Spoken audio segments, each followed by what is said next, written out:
আগের বাড়তি দামেই বেশিরভাগ নিত্যপণ্যের দাম স্থিতিশীল রয়েছে। বেড়েছে বেগুনের দাম, তবে বেশিরভাগ সবজি এখনও 50 থেকে 60 টাকা কেজি দরে বিক্রি হচ্ছে। কাঁচামরিচ বিক্রি হচ্ছে কেজি প্রতি 250 টাকায়।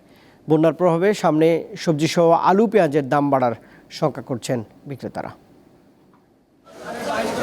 টানা বৃষ্টি আর বন্যায় উদ্বেগ ছুঁয়েছে কাঁচা বাজারেও। প্রতি কেজি দেশি পেঁয়াজ বিক্রি হচ্ছে 100 থেকে 110 টাকা দরে, আলুর কেজি 55 টাকা, প্রতি কেজি রসুন 200 থেকে 220 টাকা, আদার দাম প্রতি কেজি 260 থেকে 280 টাকা।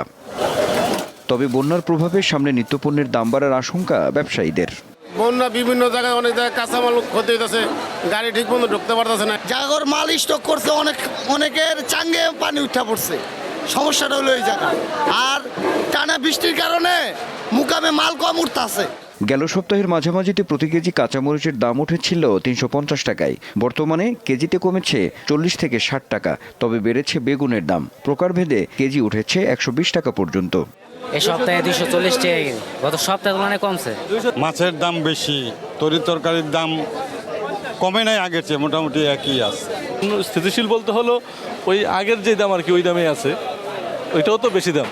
রাজধানীর কারওয়ান বাজারে ডাল তেল সহ বেশিরভাগ পণ্যের দাম স্থিতিশীল থাকলেও চিনি ও আটার দাম পর্যায়ক্রমে কমেছে 5 থেকে 7 টাকা।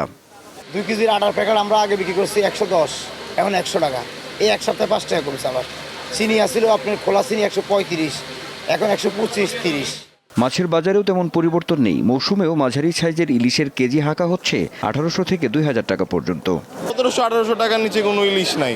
এবার এই যে নদীর মাছ বলতেছে 1700 টাকা দাম চাই নদীর মাছ, তাহলে কিভাবে খাবো? আপনার চারিদিক দিয়ে একটু 2 দিন ধরে পানি বাড়তেছে, বন্যা হইতেছে, পানিটা একটু কমলে আরো দাম কমবে। সপ্তাহ ব্যবধানে ব্রয়লার মুরগির দামও স্থিতিশীল রয়েছে, কমেছে সোনালী মুরগির দাম। আনোয়ার হোসেন, দীপ্ত সংবাদ, ঢাকা।